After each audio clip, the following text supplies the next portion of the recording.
Hey guys, it's Wade. I just wanted to give you guys a project update on my mill CNC capability.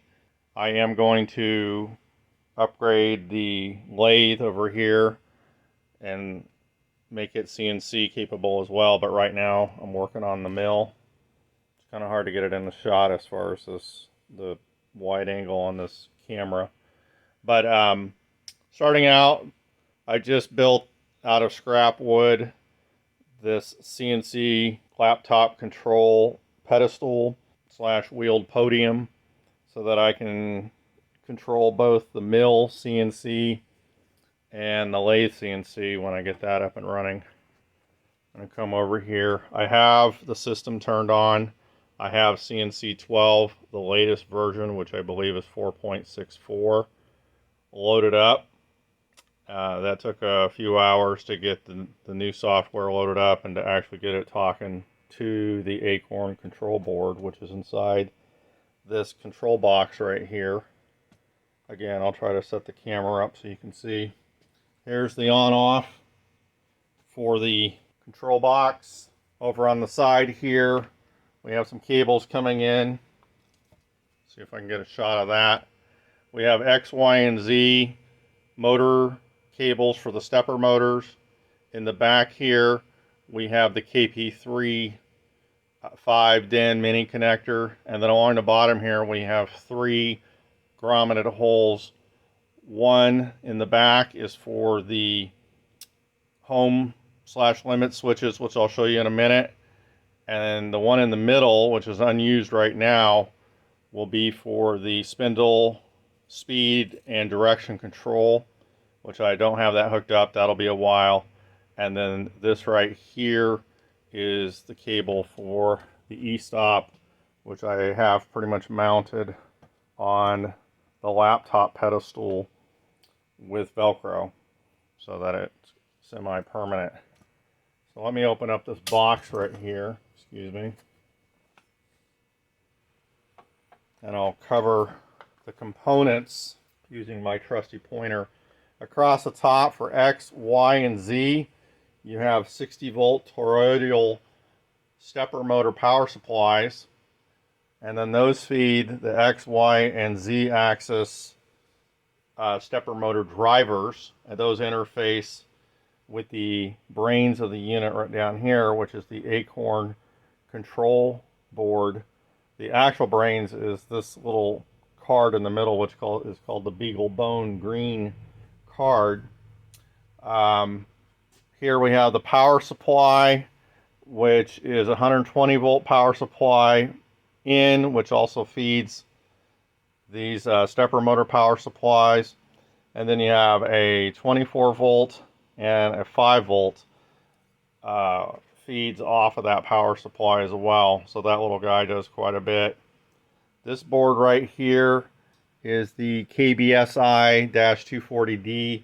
That is the board that will provide the spindle speed control and direction control, and that'll get hooked up with, of course, a bunch of wires that go down to this both this Acorn board, and then over in the corner here tucked away is an 8 relay expansion board that comes off of the main Acorn board. Now this Acorn board is an older style.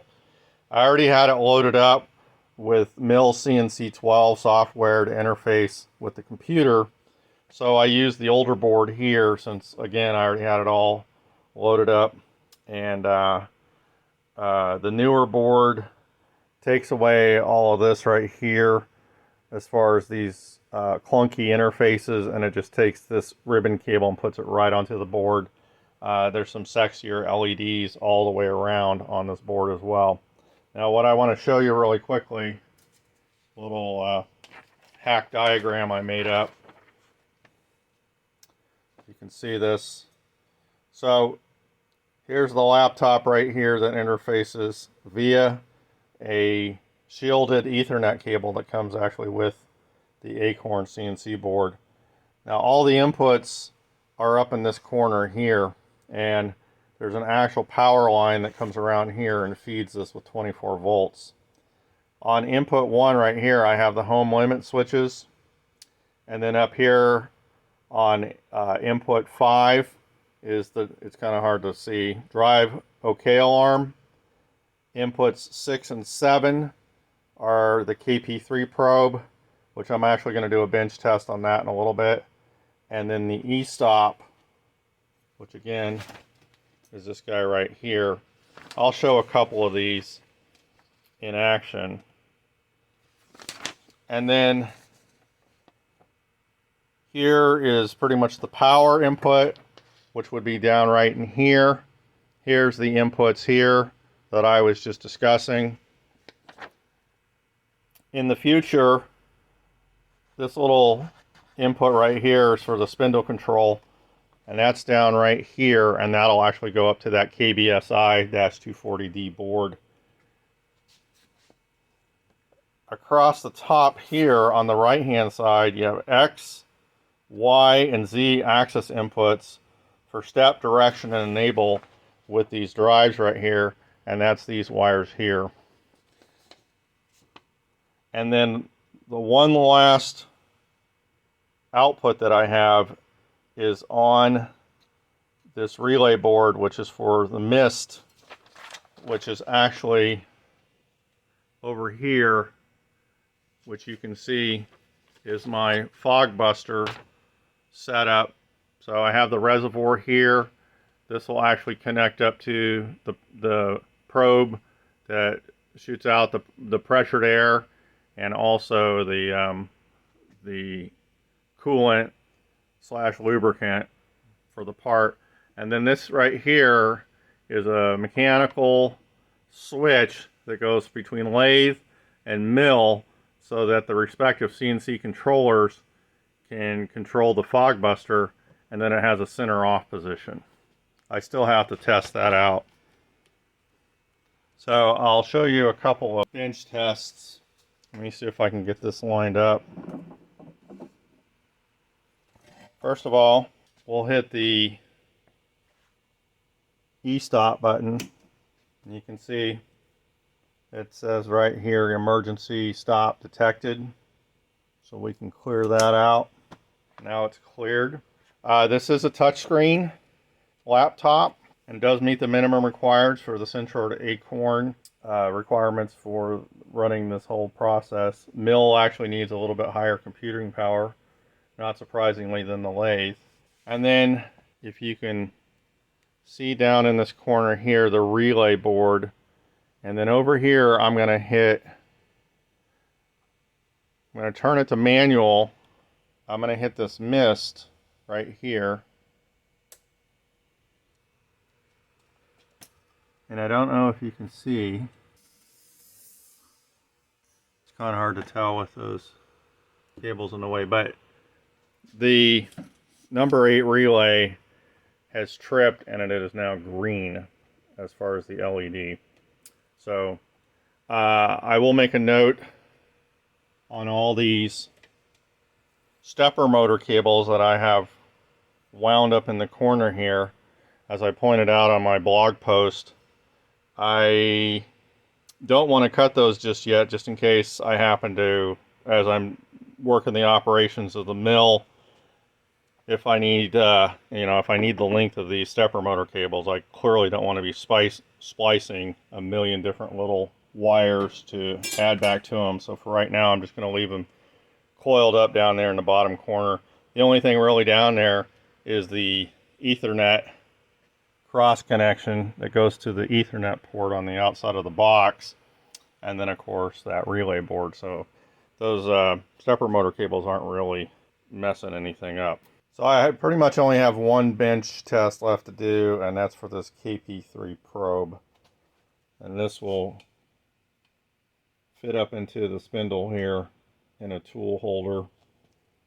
And then that's how I'm going to set my 0, for each part. And so I just wanted to go over this bench test real quick, show you at least one that I'm doing. Now I did make up the cable that goes into the side right over here. So I had to solder that together on both sides for both the cable side for the probe, and then also inside for the actual control box. And then, as I showed before, the connections for the probe go into input 6 and input 7 up in that corner of the Acorn control board. And you can see right here that kind of shows a little bit more clear as far as where that probe connects in. So we got this set up. I've actually got it on the bench test screen for the probe. And then you'll see as I activate the probe, if you look over, right over in here, you'll see that it'll trip. So, test number 1. You'll also note that the light on the actual probe body for the KP3 lights up. So you get this lighting up at the actual tool, inside in the tool holder and the spindle, and then over here you'll see it on the screen as well. So that's it for the KP3 probe.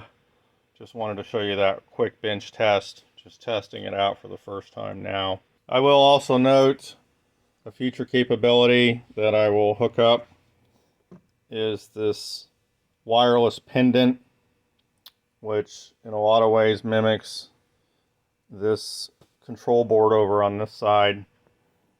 So this lets you pick the axis that you want, and then you can manually control it. You can jog it, and it just adds some capability. So again, probably within the next few weeks I'll actually be upgrading the software, and that'll allow me to use this wirelessly with this software here. I'll be using that pendant. It comes quite in handy. Just wanted to show you that. Okay, when we first fire up the Acorn Mill CNC 12 software, one of the first things we do is we want to set our machine home, which it says right here, it's machine home not set. We do this through this button right here, which is reset home, and then that puts this machine, the Z-axis, the headstock being all the way up. So I have a Z-axis limit switch right here, and that's a home limit switch. It hits this plate right there. I had to take the camera off the tripod to get down low enough to show this Y-axis limit switch right here. You can see it up right in there. Now, these only use one micro switch per axis, and so it sets it to 0, which I've determined that for the Z-axis, 0 is all the way up top. For Y, it's the table all the way forward, and then right behind this plate right here, if you can see up in there, is one micro switch, which will hit this nub right here, and then that sets the table all the way over to the left. Now I have these close because I'm going to fire up this reset home, and I didn't want it to take forever because it just runs at 10 inches per minute. Now, while we're talking about stepper motors, these stepper motors, all 3 of them, this is of course a bigger guy up here. I don't remember the actual numbers as far as the sizing on these.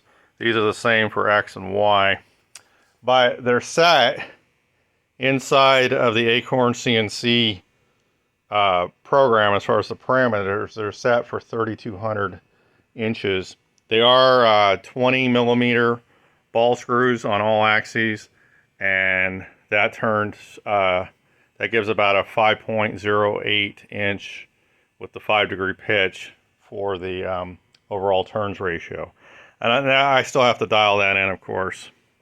Along with leveling the table, I've got to tram this headstock and this spindle to the table. I've got to determine my backlash still, and then I'll dial in those turns ratio so that when I command 1 inch in any axis, it actually gives me 1 exact true inch. And then of course later on I'll add the spindle speed and direction control, which will be through a encoder that goes up here, and it'll actually have to be hooked up to this spindle up here via a belt drive. But enough of that. I'm going to turn the camera vertical so you can see all the different axes as I reset the home.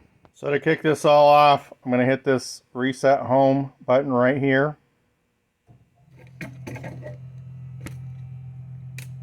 You can see the x-axis moving up, or sorry, the z-axis.